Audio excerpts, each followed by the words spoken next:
मेरा बच्चे, हमेशा तुम संदेश को अनदेखा करके, इग्नोर करके चले जाते हो। यही तुम्हारी सबसे बड़ी भूल होती है, क्योंकि यदि तुम मेरे प्रत्येक संदेश को अपने हृदय में उतरकर सुन लो तो तुम्हारा जीवन धन्य हो जाएगा। तुम्हारे जीवन में कोई बधाई नहीं आएंगी और ना ही कोई दिक्कत तुम्हारे समक्ष आएगी, क्योंकि तुम्हारे प्रभु तुम्हारे साथ होंगे। तो तुम्हें डर किस बात का है? आज के टाइम पर हर व्यक्ति एक दूसरे के लिए गलत सोचता रहता है, क्योंकि यह कलयुग है। इस कलयुग में तो यही होता है, एक दूसरे की टांग खींचने वाले लोग बहुत सारे मैंने देखे हैं। मैं यही देखता रहता हूँ। इस संसार में अपने फायदे के लिए लोग क्या क्या नहीं करते हैं। चाहे वे कुछ भी कर लें, कुछ भी हो जाए, परंतु अपनी हरकतों से बाज नहीं आएंगे उसके लिए। चाहे उन्हें उस टाइम पर दिक्कतों का सामना करना पड़े, परंतु नहीं मानेंगे। तो क्योंकि उनके अंदर जो उग्रता भरी हुई है, उसे उग्रता को तो प्रस्तुत करेंगे, या तो उनका स्वभाव है। मेरे बच्चे, इतना सब तुम्हारे जीवन में हो रहा है, ये सब उनके लिए बहुत है। जो तुम्हारा शत्रु है उनसे देखा नहीं जा रहा है, क्योंकि तुमने अपनी ऐसी पहचान बनाई है। तुम्हारी पहचान तुम्हारी मेहनत और तुम्हारी सफलता को देखकर उनके अंदर खलबली मची हुई है। यह सोच रहे कि यह मेरा शत्रु इतनी शीघ्रता से ऊपर हो गया है, उसे सफलता कैसे प्राप्त हो गई है, और तुम्हारा शत्रु अभी तक वैसे के वैसे है, कुछ भी नहीं कर पाया है। इसीलिए वह बड़ी ही चिंता में है और तुमसे डर रहे हैं, छिपा करके अपना मुंह छुपाकर भाग रहे हैं। वह तुम्हारे सामने आना नहीं चाहते हैं, तुमसे नजरें नहीं मिलना चाहते हैं, क्योंकि वह तुमसे नीचे हो गए हैं। क्योंकि वह बहुत बड़ी बड़ी बातें तुमसे करते थे, तुम्हें नीचा दिखाते थे, तुम बुरा भला कहते थे, तुम्हें हर बात में ताने देते थे। यही उनकी सबसे बड़ी भूल थी, या नहीं जानते थे कि समय किसका कब बदल जाए, कोई पता नहीं है।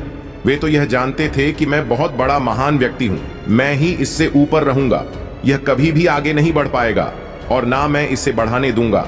परंतु समय को कुछ कहा नहीं जा सकता है, यह कब बदल जाए और किसके पक्ष में हो जाए, या तो भविष्य ही जान सकता है। और यह तो मैं, तुम्हारा परम पिता महादेव, जान सकता हूं, क्योंकि मैंने ही तुम्हारे जीवन में हस्तक्षेप किया है। जब मैंने देखा कि तुम्हारे शत्रु तुम्हें परेशान कर रहे हैं, तो मैंने तुम्हारे जीवन में हस्तक्षेप किया, तुम्हें आगे बढ़ाने के लिए, तुम्हें कार्य में सफल करने के लिए और तुम्हारी सभी आवश्यकताओं को पूरा करने के लिए मैं स्वयं कार्य कर रहा था। तुम्हारे पक्ष में यह चाहता था कि एक दिन ऐसा आएगा जब मेरा भक्त उस ऊंचाई पर खड़ा होगा, जिस ऊंचाई पर देखने के लिए सैकड़ों लोग खड़े होंगे, उसमें तुम्हारा शत्रु भी होता। परंतु मेरे बच्चे, वह दिन हो गया है। तुम्हारी सफलता, तुम्हारी कूटनीतिक और तुम्हारी सबसे परम आवश्यकता आज तुम्हारे पक्ष में है। वहां मेरे लिए और तुम्हारे लिए बहुत खुशी की बात है। मेरे लिए इसलिए खुशी की बात है कि मेरा भक्त आज सर्वश्रेष्ठ है। वह सभी दुखों और कष्टों से परे है। उसके जीवन में अब कोई समस्या नहीं है और वह अब अच्छे तरीके से अपने जीवन का यापन कर सकता है। इसलिए मुझे अति प्रसन्नता है। मैंने अपना आशीर्वाद दिया, तुमने अपनी मेहनत की, उस आधार पर तुम्हें आज मुकाम हासिल हुआ है। यह मेरे लिए बहुत ही खुशी की बात है।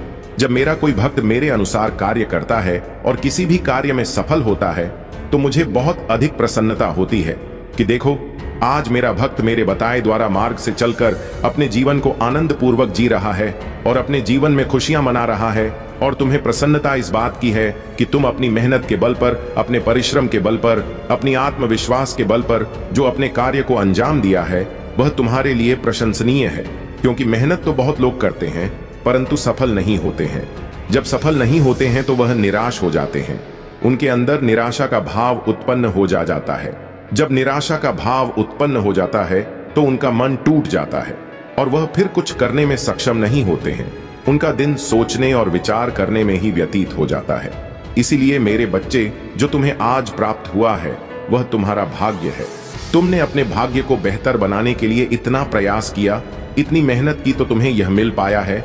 इसमें तुम्हारी मेहनत का और परिश्रम का सबसे ज्यादा भूमिका है। और जो मैंने किया वह तो तुम्हारी भक्ति में मुझे करवाया है। तो अपने कार्य के साथ साथ मेरा भी ध्यान रखते थे, मेरी भक्ति करते थे, मुझे कभी अपने से अलग नहीं होने देते थे। इसीलिए मैं तुमसे हमेशा जुड़ा रहता था।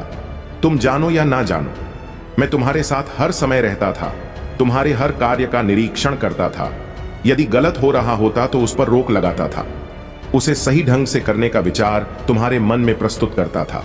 और जब तुम्हें कोई दुख या तकलीफ आती थी तो मैं स्वयं तुम्हारे सामने खड़ा हो जाता था, उसे तुमसे दूर करके तुम्हारी रक्षा करता था। यह तुम्हारे प्रभु भोलेनाथ जी का तुम्हारे प्रति प्रेम है, जो इतना प्रकट हो गया है कि वह कम होने वाला नहीं है, चाहे चाहे जो भी हो जाए, कुछ भी। परंतु तुम्हारी भक्ति जब तक मेरे प्रति जागृत रहेगी, तब तक तुम्हारे प्रभु तुम्हारे पक्ष में तुम्हारे साथ रहेंगे, क्योंकि भक्त की भक्ति में मैं बंधा होता हूं। मुझे उनके लिए जाना पड़ता, मुझे उनके लिए करना पड़ता है जो वह चाहते हैं, जो उनकी आवश्यकता होती है। मैंने आज तक तुम्हारी सभी आवश्यकताओं को पूरा किया है, चाहे जैसे भी हो। थोड़ा समय लगता है, किंतु पूरा अवश्य किया है। यह बात तुम्हें खुद मालूम होगी। अगर यह बात सत्य है तो कमेंट बॉक्स में 5 बार हां टाइप करें। यदि हां टाइप कर दोगे तो मुझे विश्वास हो जाएगा कि मैंने जो तुम्हें बताया है वह तुम्हारे लिए सत्य है और बेहतर है। यही मैं जानना चाहता हूं मेरे बच्चे। यह संसार है, इसमें अनेक प्रकार के प्राणी रहते हैं। कोई तो अच्छा है, कोई तो बुरा है, कोई सबसे अच्छा है, कोई सबसे बड़ा है। इस तरीके के तुम्हें बहुत सारे व्यक्ति मिलेंगे, परम तुम्हें उन पर ध्यान बिल्कुल भी नहीं देना है।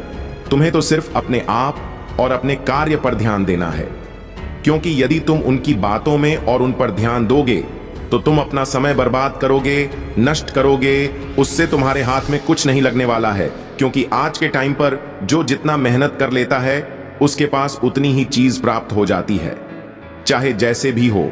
और जो इन सब चीजों को करने में सक्षम नहीं होता है तो वह कुछ कर नहीं सकता है।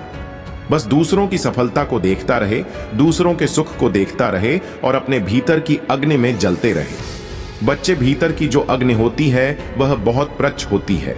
वह व्यक्ति को इस प्रकार से लकर भस्म करती रहती है मानो कि एक अंगार किसी को जला रहा है। मेरे प्रिय बच्चे, चिंता को त्याग दो और अपने कार्य पर ध्यान केंद्रित करो। पूरी निष्ठा और श्रद्धा से अपने कार्य को करो। यह तुम्हारे जीवन का एक महत्वपूर्ण हिस्सा है जो तुम्हारे सामने आया है। अलग अलग तरीके से कार्य करने की जरूरत है, लेकिन चिंता मत करो। तुम्हें इसे समझने और इसे पूरा करने के लिए तैयार होना चाहिए। और हां, मेरे भाइयों और प्यारी बहनों, अगर आप पहली बार इस चैनल पर आए हैं या पहली बार मेरी आवाज सुन रहे हैं, तो अगर आप महादेव के सच्चे प्रशंसक हैं तो वीडियो को लाइक करें, चैनल को सब्सक्राइब करें।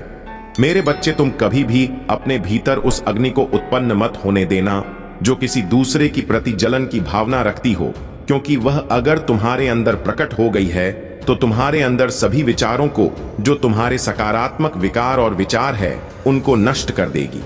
और जब भी तुम्हारे सकारात्मक विचार नष्ट हो जाएंगे तो तुम्हारे अंदर नकारात्मक विचार और भाव उत्पन्न होने लगेंगे। जब तुम्हारे अंदर नकारात्मक भाव उत्पन्न होने लगेंगे तो तुमसे बड़ंग कम होने लगेंगे।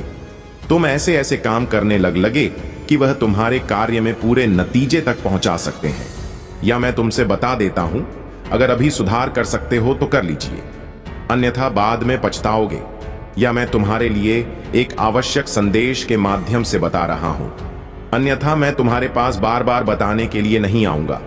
यदि मेरी बातों पर विश्वास होगा तो तुम मेरी बात को अवश्य मानोगे और उस पर अपनी प्रतिक्रिया व्यक्त करोगे। ऐसे लोगों की विचारधाराओं में तुम कभी मत पड़ना जो अपनी नेगेटिव सोच से अपने कार्य करते हैं, इसीलिए वह अभी तक अपने जीवन में सफल नहीं हो पाए हैं। निराशा बनाकर निराशा की ओर चले जा रहे हैं। अपने आप को उसे तरीके से प्रस्तुत नहीं कर पा रहे हैं जिस प्रकार से उन्हें करना चाहिए। मेरे बच्चे, वह तुम्हारा शत्रु तुमसे इसलिए डर रहे हैं कि तुमने महानतम से महानतम कार्य को सिद्ध किया है और अपने कार्य को अंजाम है, तो अब उनसे अधिक शक्तिशाली और बलवान हो गया हो। हर चीज से लेकर तुम उनसे ज्यादा पर्याप्त हो। वह यह सोच रहे हैं कि मैं इसके जैसे कैसे बनूं, मैं भी इसके जैसी रफ्तार पकड़ लेना चाहता हूं। उसके लिए मुझे चाहे जो भी कुछ करना पड़े, परंतु मैं करूंगा अवश्य। लेकिन मेरे बच्चे, या उनके लिए करना संभव नहीं है, क्योंकि उन्होंने आज तक अपनी आदत से और अपने घमंड के आधार पर कार्य किया। अलसी तो उनके अंदर कूट कूट उकर भरा हुआ है। आज इस आलस ने उन्हें नीचा दिखाया है। यदि वह भी निरंतर प्रयास और मेहनत करते होते तो आज स्थिति कुछ और ही होती। और क्या मतलब, तुम्हारे कुछ गरीब तो पहुंच ही गए होते, परंतु आज उनकी ऐसी स्थिति है कि वह तुम्हारे पास पहुंचने के लिए सालों लग जाएंगे। तब जाकर भी तुम्हारे पास कहीं पहुंच पाएंगे, परंतु उसके लिए कठिन से कठिन, कठोर से कठोर मेहनत करनी पड़ेगी, तभी वह तुम तक पहुंच पाएंगे। इसके लिए यदि उनका आलस्य काम करने देगा तभी तो उसे कर पाएंगे, अन्यथा आधे मार्ग से ही वापस लौट जाएंगे और अपने घर पर बैठ जाएंगे। परंतु तुम एक ऐसे साक्षी और विश्वास व्यक्ति हो कि तुम्हारे मार्ग में चाहे जितनी अर्चना आए, चाहे जितनी समस्याएं आए, उससे लड़ने के लिए तुम हर समय तैयार हो। मैंने देखा है तुमने अपनी स्थिति को किस प्रकार से मैनेज किया है तुम्हारी स्थिति तुम्हारे प्रति अनुकूल होते हुए भी तुमने उसे अनुकूल